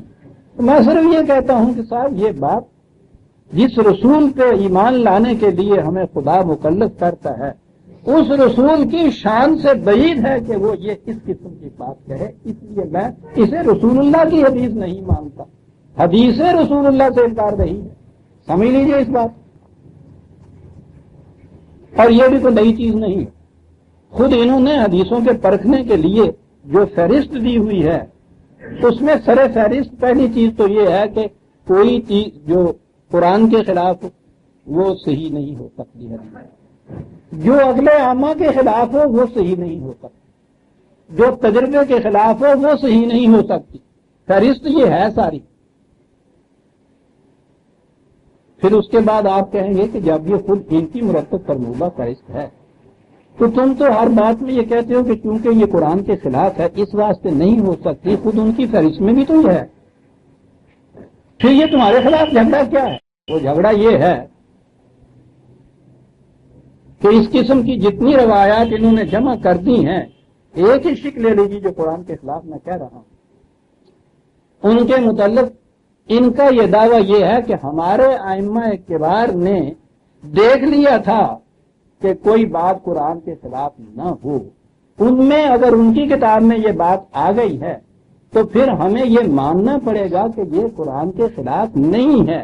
باقی رہا یہ کہ تم کہتے ہو یا کوئی اور شخص کہتا ہے کہ دیکھیے قرآن کے خلاف نہیں ہے، ہمارے نزدیک ان کا یہ جو دعویٰ تھا کہ ہم نے ان کو قرآن کے مطابق پایا تمہارے مقابلے میں کہیں زیادہ تھا، وہ قرآن زیادہ سمجھتے تھے، تب بات ختم ہو گئی. تو اب قرآن کا سمجھنا بھی ختم ہو گیا کہیں پہلے دور سے. یہ بات نہیں عزیزان من. قرآن تو ہر دور کے انسان کو مکلف ٹھہراتا ہے کہ وہ غور کرے، فکر کرے، تدبر کرے اس کے اندر. اور اگر شرط یہ ہے کسی چیز کے سچے اور جھوٹے ہونے کی، ابھی تو الحق کی بات ہو رہی تھی کہ وہ قرآن کے مطابق ہو، ہر دور کے انسان کو یہ حق پہنچتا ہے کہ وہ اس چیز کو پرکھے. دلیل یہ اپنی طرف سے نہ دے، وہ یہ کہے کہ دیکھیے قرآن یوں کہتا ہے اور یہ یوں ہے، یہ قرآن کے خلاف ہے. قرآن کہتا ہے کہ حضرت ابراہیم علیہ السلام انہ کان صدیقا نبی، تو ہر نبی کے متعلق وہ کہتا ہے کہ نبی کے دعوی نبوت کی پہلی دلیل یہ ہے کہ وہ سچ بولتا ہے اور سچا ہوتا ہے. اور ایک پیغمبر کے متعلق خاص طور پہ وہ سچ بھی نہیں، صادق القول بھی نہیں، صدیق کہا گیا ہے، ہمیشہ سچ کہنے والا، شدت سے سچ کہنے والا. ایک طرف قرآن یہ کہے، دوسری طرف آپ کے ہاں بخاری میں لکھا ہو کہ حضرت ابراہیم علیہ السلام نے 3 مرتبہ جھوٹ بولا. ایک نبی کے متعلق یہ اور رسول اللہ صلی اللہ علیہ وسلم نے یہ فرمایا، دوسرا نبی اس کی تصدیق کرے. کہنے کی بات یہ ہے کہ قرآن کے اس دعوے کے خلاف ہے. اب اس کے لیے یہ دلیل کے ساتھ نہیں، قرآن کی یہ آیت بخاری کے پاس سامنے بھی تو تھی، امام بخاری کے سامنے. بابا مجھے کیا اس سے غرض ہے؟ میں امام بخاری کے فہم قرآن پہ ایمان لانے کے لیے تو خدا کی طرف سے مکلف نہیں ٹھہرایا گیا. وہ تو مجھ سے یہ پوچھے گا کہ یہ قرآن تیرے پاس موجود تھا، میرا حکم یہ موجود تھا، میری شہادت، میرا سرٹیفکیٹ کہ انہ کان صدیقا نبیّ، بتاؤ تم نے اس کے خلاف ایک بات کو کیوں سچا مانا؟ میں کیا جواب دوں گا؟ صدیوں امام صاحب مجھے عزیزان من بات یہ نہیں، بڑی اہم ذمہ داری کی بات. یہ ہے وہ چیز جسے کہ میں ان کا میرے متعلق کہا جاتا ہے، یہ بات کبھی کوئی نہیں بتائے گا. رسول اللہ کی حدیثوں سے انکار کرتا ہے. میں نے عرض کیا ہے کہ یہ چیز کان عرش ہوا لگنا ٹھیک ہے. عرش کا لفظ جو ہے محسوس دنیا کے اندر یہ جو بنایا ہوا تخت ہوتا ہے، کوئی اونچی چیز جو ہے اس کو وہ کہتے تھے، نشست بھی ذرا سی اونچی ہو تو اسے بھی کہتے تھے. یہ جو حکومت کا تخت جسے آپ کہتے ہیں یہ ٹھیک ہے، بادشاہوں تک تو وہ بات تھی کہ انہوں نے واقعی ایک بنایا ہوا بھی ہوتا تھا. جب کسی بادشاہ کا تخت چھن جاتا تھا، تختہ الٹ جاتا تھا، تو یہ جو اس کے ہاں رکھا ہوا ہوتا تھا اس کے دربار خاص کے اندر ایک جڑاؤ سا تخت، کیا اس کو اٹھا کے لے جاتے تھے؟ جب وہ تختہ الٹتے تھے تو اس کو آ کے وہ یوں کر دیتے تھے. آج بھی جسے آپ تھرون کہتے ہیں وہ اب تو اتفاق سے وہ تھرون بھی نہیں کہیں رہا. کیا معنی اس کے ہوتے ہیں؟ ڈی تھرون جسے کہتے ہیں، تخت سے الگ کر دینا، کیا معنی اس کے ہوتے ہیں؟ یہ لفظی اتھارٹی کے معنی میں استعمال ہوتا ہے. خود عربوں کے ہاں بھی یہ معنی کنٹرول کے معنی میں استعمال ہوتا ہے، اتھارٹی کے معنی میں استعمال ہوتا ہے، حکومت کی قوت کے معنی میں استعمال وہ کرتے ہیں. بات کتنی صاف تھی اس کی. دیکھتے ہو تم کہ کوئی ستون ایسا نہیں ہے کہ جو اس کی تو ستون تو ہیں، تم دیکھ نہیں سکتے، لیکن وہ جو ہے وہ اتفاقیہ ایسا نہیں ہوتا. اس کے پیچھے ایک قوت ہونی چاہیے، استوى علی العرش، اور وہ اس قوت کے مرکزی کنٹرول کو اپنے ہاتھ میں لیے. استوا کے اندر یہ چیز موجود ہے، اس کو پورا بیلنس کہتے ہیں. جس کا اپنا بیلنس قائم نہ ہو، کتنی بڑی قوت کے سرہانے اس کو کھڑا کر دیجئے، وہ اس ستیہ ناش، اس قوت کا ستیہ ناش کر کے رہ دیتا ہے. یہ جو اتنی بڑی دو مملکتوں کی قوتیں ہوتی ہیں جن میں آپ کہتے ہیں کہ صاحب وہ دیکھیے کیسی عمدگی سے چل رہی ہے نظم حکومت کی مشینری، یہاں بیڑا غرق اس کا ہو رہا ہے، کھڑکھڑاہٹ ہو رہی ہے، اس کا پرزا ڈھیلا ہو رہا ہے، کوئی نتیجہ پیدا نہیں ہو کیا رہا ہوتا ہے. اس کے پیچھے مشینری تو وہ کوئی ایسی ہوتی نہیں، وہ ان لوگوں کا نام ہے جو اختیارات کو بروئے کار لاتے ہیں. ان میں سے جتنے وہ لوگ ہیں جن کا اپنا بیلنس قائم ہوتا ہے، ان کے ہاں اس مشینری کا بیلنس بھی قائم ہوتا ہے. کسی شرابی کو مشینری کے پیچھے کھڑا کر کے بتا دیجیے، دیکھیے پھر وہ مشینری کا کیا حجت بگاڑتا ہے. ایسا یہ جو قوتیں آپ کے ہاں کی کھڑکھڑاہٹیں پیدا کر دیتی ہیں اور پھر تباہ ہو کے رہتی ہیں، ہوتا کیا ہے؟ نشہ قوت میں مدہوش ہوتا ہے جو مشین کے پیچھے کھڑا ہوتا ہے. لفظ استوا کہہ دیا اس نے. اتنی عظیم قوتوں کا مالک غیر متوازن نہیں ہوا. ورنہ یہ آپ کے ہاں تو گویا جیسے ایک مسلمہ مانا جاتا ہے. Power corrupt and absolute power corrupt absolute. یہ ہندوستان کے اس وزیر اعظم کا کیپٹن کا قول بن جاتا ہے، بڑا عجیب قول. پاور کرپٹ، قوت انسان کو کرپٹ کر دیتی ہے، اور جہاں ایبسولوٹ پاور ہو، مطلق قوت ہو، تو وہ پھر ایبسولوٹ کرپشن کا رہتا ہے. قوت کی نسبت سے کرپشن انسان کے اندر آتی ہے. کرپشن کے معنی ہے کہ اس کا بیلنس کام نہیں رہتا، مدہوش ہو جاتا ہے. وہیں بیٹھے ہوئے جن لوگوں کا ابھی توازن قائم ہوتا ہے وہ کہہ رہے ہوتے ہیں کہ اسے ہو کیا گیا، پاگل ہو گیا ہے، یہ کر کیا رہا ہے، سینسز میں ہے، اپنے یہ الفاظ استعمال کرتے ہیں. وہ ہوتا گیا ہے، بیلنس بگڑ گیا. عزیزان من، قرآن کا تو ایک لفظ پکڑ لیتا ہے. کرشمہ دامن دل می کشد کے جا اینجاز. آگے مت بڑھو، یہاں کھڑے ہو جاؤ. استوا ٹھیک ہے، اگر وہ کہہ دیتا کہ اس کے ہاتھ میں ہے عرش، وہ قوت ہے، وہ بھی بات ٹھیک تھی. نہیں تو یہ تو صرف نریشن نہیں ہے، کسی بات کا بیان کر دینا نہیں. عزیزان ایمان، اس کے تو بیان کے اندر حقائق موجود ہے، اور ہمارے لیے سامان 7,000 عزت و بصیرت موجود ہے. استوا جس کے ہاتھ میں آپ عرش دیں گے یا کوئی قوت دیں گے اس کا بیلنسڈ پرسنالٹی ہونا نہایت ضروری ہے، ورنہ آپ بھی نشے میں ہوگا، کھڑکھڑائے گا، مشین کو بھی توڑ کے رکھ دے گا۔ یہی چیز اللہ تعالیٰ نے اپنے متعلق کہی، اور سورہ والنجم کے اندر یہی چیز اپنے رسول کے متعلق کہی۔ ہم نے اس کو یہ وحی دی، بڑی قوتیں تھیں جو دی، اور اس کے بعد استوا، اس قوت نے اس کے مزاج میں عدم توازن نہیں پیدا ہونے دیا، اعتدال کی انتہائیوں پہ ہے ہمارا رسول رہا۔ وہی اس قسم کا نظام قائم کر سکتا تھا کہ جس نظام کے اندر خدا کے نظام کی طرح میں کہوں گا اس کائنات میں، اس نے چیلنج دیا ہے خدا نے کہ میرے نظام کائنات میں جاؤ، دباؤ اپنی آنکھوں کے شاہکار کو، کہیں کوئی چھوٹ کسی قسم کی لڑکھڑاہٹ نظر نہیں تمہیں آئے گی۔ یہی نظام اس کے رسول نے جب اس دنیا میں انسانوں کی زندگی میں قائم کیا، نگاہیں دوڑا کے دیکھ لو، 1300 سال سے محققین نگاہیں دوڑا رہے ہیں، اس نظام میں نظام خداوندی کی طرح کہیں کوئی جھول اور خلا نظر نہیں آتا آپ کو۔ مستوی کے ہاتھوں کا نظام قائم کیا ہوا عزیزان من، اس کے اندر خود بیلنس ہوتا ہے۔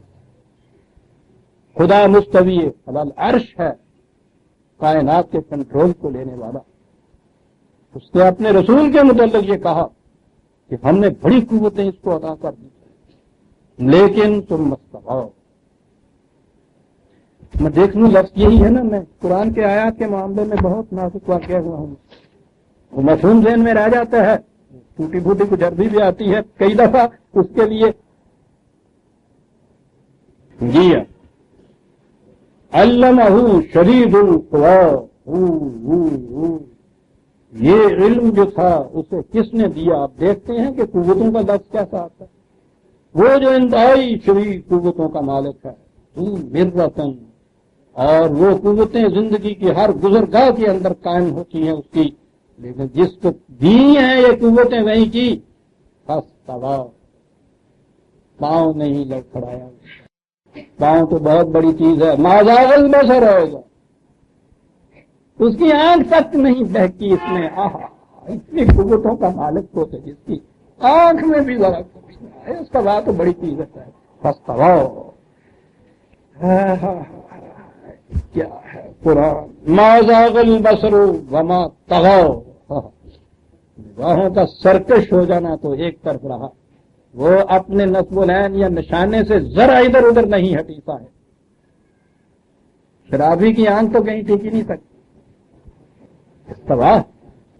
اور اسی لیے عزیزان من، سنت اللہ کی روشنی میں اس کے رسول کو ہونا چاہیے تھا ایسا، اور ہر وہ نظام جو اتباع رسول اللہ صلی اللہ علیہ وسلم میں دنیا میں قائم ہوگا، تو اس کے قائم کرنے والوں کی بنیادی صفت یہ ہوگی کہ قوتیں ہاتھ میں آئے تو استوا ہونا چاہیے ان کے اندر، بیلنس پرسنالٹیز ان کی ہونی چاہیے، اور کوئی پرسنالٹی بیلنس نہیں ہو سکتی تاکہ وہ خدا کی صفات حسنہ کو بیلنس طریقے سے اپنے اندر منعکس نہ کرے۔ یہ وہ لوگ تھے جن کے ہاتھوں سے وہ نظام قائم ہو گیا، دنیا آج تک اس نظام کو پڑھتی ہے، جھوم جاتی ہے، اس کی مثال نہیں قائم کر سکی ابھی۔ استویٰ علی العرش، وہاں جو اس نے کہا تھا کہ عرش علی الماء جو تھا، کان عرشہ علی الماء، اس نے دوسری جگہ کہا ہے۔ قرآن سمجھنے کا طریقہ یہ عزیزان من، دیکھو کہ ماں کیوں یہاں کہا گیا ہے۔ اس نے کہا ہے کہ ہر شے کی زندگی کا مدار پانی پہ، وجعلنا کل شیء حی من الماء، ہر شے کی زندگی کا مدار پانی پہ۔ جبھی تو ڈھونڈ رہے ہیں وہاں، وہ تلاش کر رہے ہیں کہ کہیں سے اس چاند کے نیچے سے ہی کوئی نامعلوم بھی مٹی نکل آئی تو اس سے ثابت ہو جائے گا کہ زندگی کبھی تھی یا کبھی ہو سکتی ہے۔ پانی والی بات کہیں نظر آ جاتی ہے۔ یہ جتنے بھی اوپر جاتے ہیں سب سے پہلے ہی وہ یہ تلاش کرتے ہیں کہ نام ہے اس کے اندر، پانی والی بات کہیں ہے۔ 1400 سال پیشتر اس نے کہا تھا کہ زندگی کی نمود جو ہے یاد رکھیے، اس کے لیے پانی کہاں ہے۔ چلیے آپ نے ایک میٹیریلسٹ کی کہہ دیا کہ صاحب ہاں صاحب زندگی پانی سے ہوتی ہے، نہیں کہا کہ بات نہیں ہے، یہ کانا عرشہ علی الماء، اس پانی کے اندر جو صلاحیت ہے زندگی پیدا کرنے کی، اس پہ کنٹرول بھی اسی کا ہے۔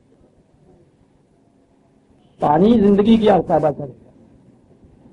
پانی کی حیثیت تمہاری لیبارٹری میں جا کے معلوم ہو جاتی ہے۔ ایک قطرہ، ایک حصہ آکسیجن کا، 2 ہائیڈروجن کے، وہ ایک خاص طریقے سے یوں ملا دیجیے پانی کا قطرہ ظہور میں آ جاتا ہے تو آپ نے کیا بس وہ زندگی پیدا کرنے والی چیز جو جی میں پیدا کرتے چلے جائیے سب کہا یہ بات نہیں.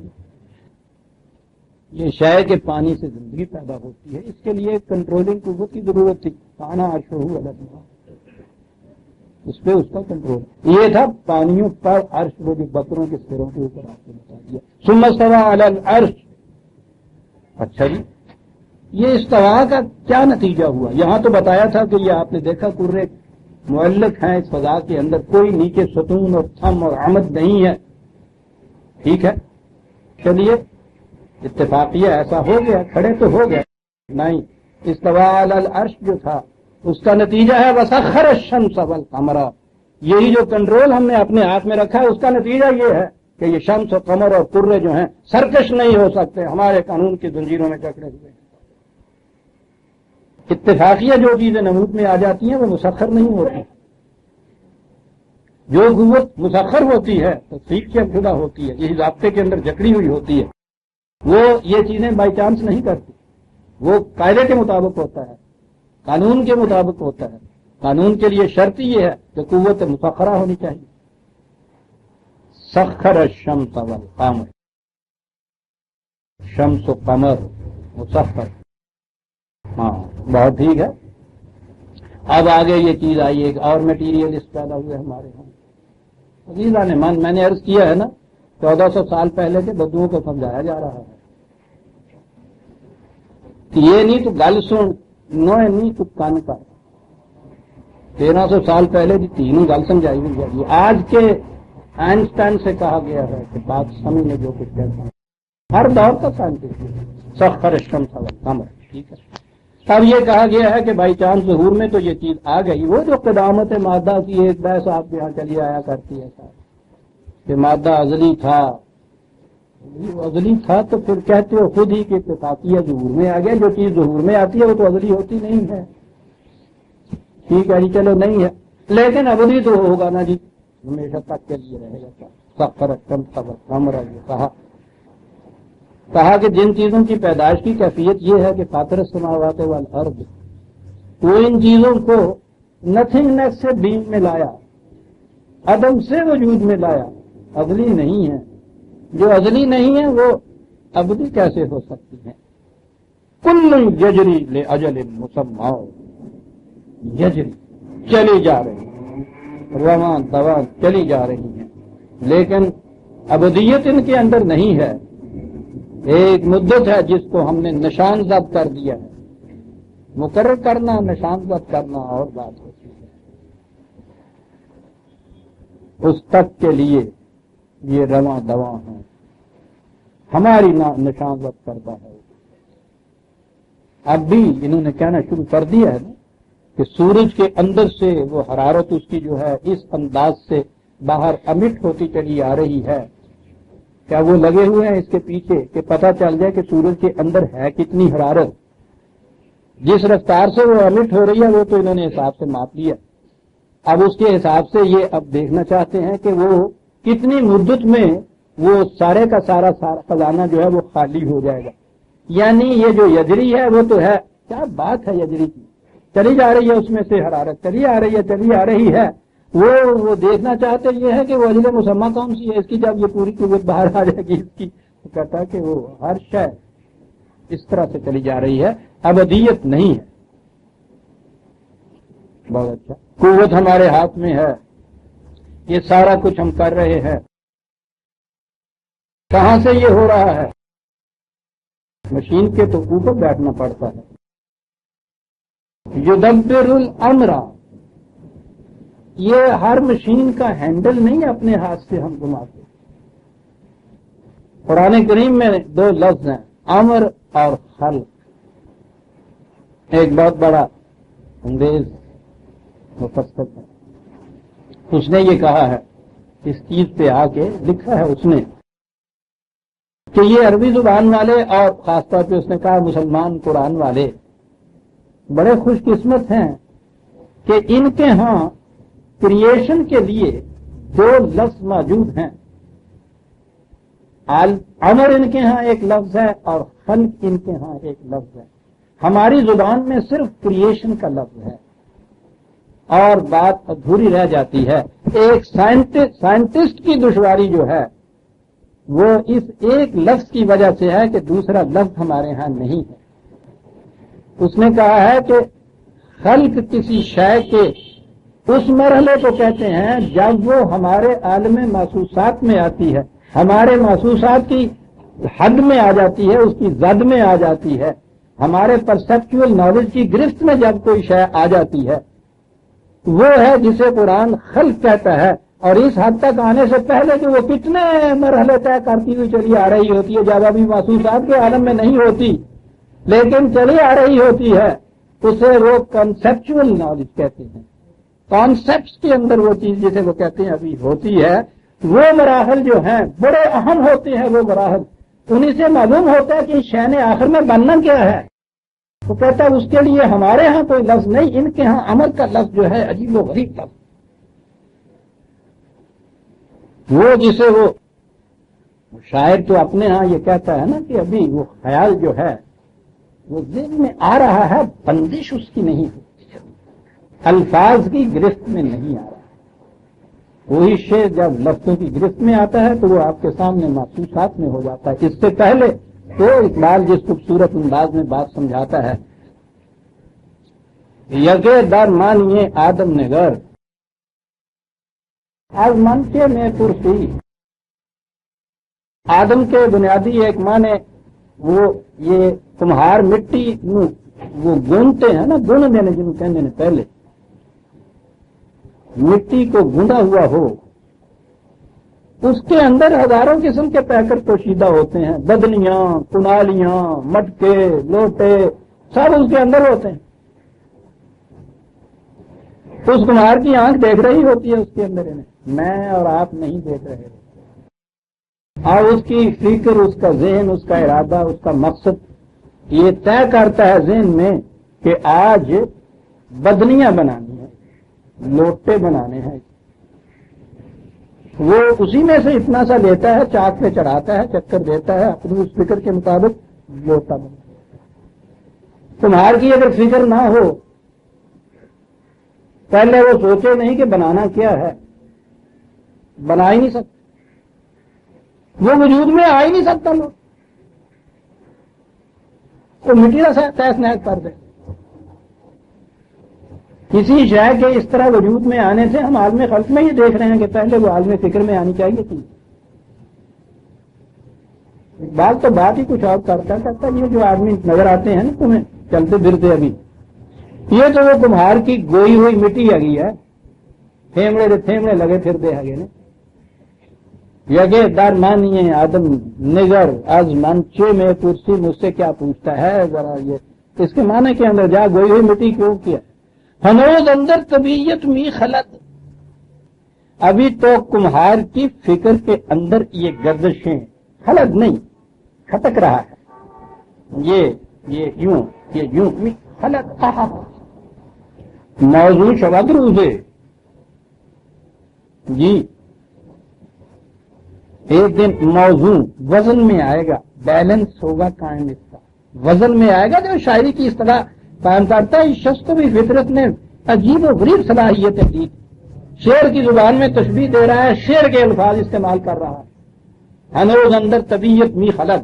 ہر شاعر یہ کہتا ہے کہ ہاں صاحب ابھی یہ بات موضوع ہے نا، فکر میں میری تو ہے صاحب، موضوع ابھی نہیں ہوا. موضوع شبد روزے اور چنا موضوع شبد این پیش پا افتادہ مضمون. یہ اس وقت جو تمہیں یہ مضمون نظر آتا ہے، پیش پا افتادہ. شاعروں سے کسی سے پوچھیے کہ وہ کہیں گے کہ صاحب کیا کہا اس نے. وہ جو آج ہم کہنے لگ گئے ہیں کہ صاحب وہی رگے گل اور وہی بلبل کے پار. اب کب تک ہم یہ سنتے چلے جائیں؟ یہ پیش پا افتادہ ہو جاتے ہیں، فرسودہ ہو جاتے ہیں. چنا موضوع شبد این پیش پا افتادہ مضمون. یہ مضمون جو فکر کے اندر ابھی یزداں کے ہے، ایک دن موضوع ہوگا. اور اس طرح سے موضوع ہوگا کہ یزداں را دل از تاثیر او پرخوں شبد روزے. انسان تو ایک طرف، خدا کا دل تم دیکھو گے کہ پرخوں ہو جائے گا. اسے موضوع تو ہونے نہ دیجیے. اس کی مضمر صلاحیتوں کو ذرا پوٹینشیلائز کو ایکچولائز ہونے دیجئے، نمود میں آنے دیجئے. تم کیا سمجھتے ہو اس آدم کے اندر جو اس نے قوتیں رکھی ہیں؟ یہ جو مرحلہ ہوتا ہے جس میں ہنوز اندر طبیعت می خلق، اقبال کے سامنے اس کو لگا، یہ جو ہے نا ہنوز اندر طبیعت می خلق کا مرحلہ، یہ ہے جسے عالم امر کہا ہے. اراد اللہ بشیء، ابھی وہ ارادے میں ہوتا ہے. امر نشانات وہ دیتا ہے. یہ جو انگارہ بناتا ہے نا مصور، یہ جو پہلا خاکہ ہوتا ہے پینسل سے کھینچتا ہے لکیر بتا دیتا ہے، پھر یوں کھینچتا ہے، ابھی ٹھیک نہیں ہے، نشان کرتا چلا جاتا ہے. جب وہ اس کے نشانات پہلے صحیح مرتب ہو جاتے ہیں اس کی فکر کے مطابق، پھر اس کے بعد اس میں رنگ بھرتا ہے. تصویر جب بنتی ہے اگر وہ پہلے نشانات ہی نہیں دے سکتا ہو تو تصویر وجود میں نہیں آ سکتی. وہ ایبسٹریکٹ آرٹ تو بن جائے گا، تصویر کشی تو نہیں ہو سکتی. یہ جو عربی زبان میں اسے کہتے ہیں، اس طرح کے محض نشان رکھ دینا. وہ صحراؤں کے اندر جہاں کوئی راستے بنے ہوئے نہیں ہوتے تھے، سڑکیں نہیں ہوتی تھیں، سائن پوسٹ نہیں ہوتے تھے، یعنی راستہ ہی نہیں ہوتا تھا تو سائن پوسٹ اس میں کیا ہونے ہیں. تو وہ کیا کرتے؟ بہرحال وہ کچھ اپنی رہبری کے لیے یہ چھوٹی چھوٹی سی کینکریاں لیتے، وہ ان کو چلے جاتے اور یوں کینکری ادھر ادھر رکھتے چلے جاتے کہ پاؤں کے نشان تو وہاں رہ ہی نہیں سکتے. پتھر چھوٹے چھوٹے رکھے ہوئے پھر بھی کسی وقت تک تو رہیں گے. یہ جو یوں نشانات چھوٹی چھوٹی پتھریوں سے رکھتے تھے راستے کے، راستہ نہیں بنا ہوا ہوتا تھا، اس کے نشانات راہ ہوتے تھے، ان کو امر کہتے تھے. اور آپ کے ہاں یہ جو لفظ پھر امیر المومنین کا آیا ہے، ہمارے ہاں تو پھر سب عامر کا لفظ وہیں سے بنا. دیکھیے نا الفاظ کو پکڑتے ہیں، یعنی ہاں یعنی وہ عامر پورا ڈکٹیٹر، مانے عامریت کے مانے ڈکٹیٹرشپ، عامر کا لفظ ہی ڈکٹیٹر میں یوز ہو رہا ہے. بڑی عامریت صاحب آپ دیکھتے ہیں، نہ کوئی قاعدہ نہ قانون، جو جی میں آئے سب کچھ قوتیں کرتی رہیں عامر. اور اسی سے آپ کے ہاں پھر امیر کا لفظ آیا، امیر المومنین ادھر، اور اس کے بعد یوں ادھر ہوئے تو دولت مند کے معنی میں آ گئے، غریب کے مقابلے میں آ گئے. یعنی وہ اصل سے کہاں چلے جاتا ہے پھر الفاظ آخر میں. ابتدا جہاں جب یہ ہوئی تھی امیر المومنین کی تو وہ کیا بات، اس مومنین کے قافلے کے لیے نشانات راہ کا تعین کرنے والا یہ تھا امیر المومنین. آگے آگے چلا جا رہا ہے اور پچھلے آنے والوں کی سہولت کے لیے چھوٹی چھوٹی سی کینکریاں رکھتا چلا جا رہا ہے. اس راستے پہ چلتے آنا یہ تھا امیر المومنین. باہر یہ ہے وہ عالم امر جسے قرآن نے کہا ہے، جسے اس نے کہا ہے کہ بڑا یہ مالا مال قوم ہے جس کے ہاں ایسی زبان ہے جس کے اندر اس نے کہا ہے کہ ذہن انسانی کے اندر یہ بات نہیں آ سکتی تھی کہ کریشن کے دو مرحلے جو ہیں ان کو الگ الگ کر دیا جائے. اس نے کہا ہے یہ قوم تو کر سکتی ہے کہ وہ اتنا بڑا مرحلہ جو اس کے لیے امر کا لفظ استعمال کرے، اور آگے جب محسوسات میں آئے تو خلق کا لفظ استعمال کرے. ہماری زبان میں لفظ ہی ہے نہیں ہے، اس قدر تہی دامہ زدہ ہے، اس لیے کہ تہی فکر ہے یہ قوم. وہ کہتا ہے کہ یہ چیزیں جو ہیں شمس و قمر اور یہ بڑے بڑے ترے اور یہ کائنات کی چیزیں جتنی بھی ہیں تمہارے سامنے محسوسات کی دنیا میں آتی ہیں، محسوس ان کے قوانین ہوتے ہیں، لیکن ایک قوت ہے پیچھے، وہ کیا کرتی رہتی ہے، یدبر الامر، وہ جو اس کے نشانات راہ، اس کے پہلو، اس کے ڈائریکشن اس کو کہتے ہیں، ڈائریکٹو انرجی آف گاڈ. یہ ترجمہ کیا ہے انہوں نے امر کا انگریزی میں. خلق کا ترجمہ اس نے کریٹو انرجی آف گاڈ کہا، اور امر کے لیے ڈائریکٹو انرجی آف گاڈ کہا. وہ کہتا ہے کہ فی الحقیقت 9/10 جو حصہ ہوتا ہے وہ تو اس عالم کے اندر مرتب ہوتا ہے. وہ کہتا ہے تمہارے سامنے تو یہ صرف کریشن ہماری ہے، یہ خلقت ہماری ہے جو تم دیکھ رہے ہو، وہ عرش پہ جا کے سو نہیں گیا ہے. یدبر الامر، وہاں بیٹھا ہوا وہ اب یدبر کیسی عجیب چیز ہے. آگے آگے کوئی چیز چلی ہے دبر سے ہے نا, کسی چیز کے پیچھے ہونا, پیچھے اس کے لگام اس نے تھامی ہوئی ہے, اس کے پیچھے چلا ہوا ہے, تو وہ امر کی ڈائریکشن کرتا چلا جاتا ہے. لفظ یدبر جو ہے یہاں پھر یہ چیز ہے. 20 الفاظ عربی زبان کے آ سکتے تھے. یدبر پیچھے سے ڈائریکٹ کرنے والا ان قوتوں کو. کوچوان تو ہمیشہ پیچھے ہوتا ہے, لگام تھامے ہوئے ہوتی ہے. یدبر الامر, یہ سارا کچھ وہاں ہوتا ہے. اب بات عالم فلک کی, انسانوں سے بات ہو رہی ہے, پھر ساتھ ہی ساتھ وہ کیا کرتا, کہتا اب آ جائیے اس اپنی دنیا کی طرف جسے ہم نے الحق کہا. یفصل الآیات, وہ اپنے ان قوانین کو بڑا نکھار کر الگ الگ کر کے ڈسٹنکٹلی تمہارے سامنے لاتا ہے, گڈمڈ نہیں کرتا ہے. امر کی بات تو تمہارے سمجھ میں نہیں آ سکتی تھی, لیکن وہ اس طرح سے یہ ساری باتیں کرتا ہے. تمہارا تعلق صرف آیات سے ہے, یاد رکھو, قانون سے ہے. وہ عالم خلق میں قانون ہو یا انسانوں کی دنیا کا قانون ہو, تمہارا تعلق قوانین سے. اسے اس نے اس طرح سے نکھار کر نکھیل کر بیان کر دیا ہے کہ اس کے سمجھنے میں قطعاً کوئی ابہام نہیں رہتا, تلبیس نہیں ہوتی.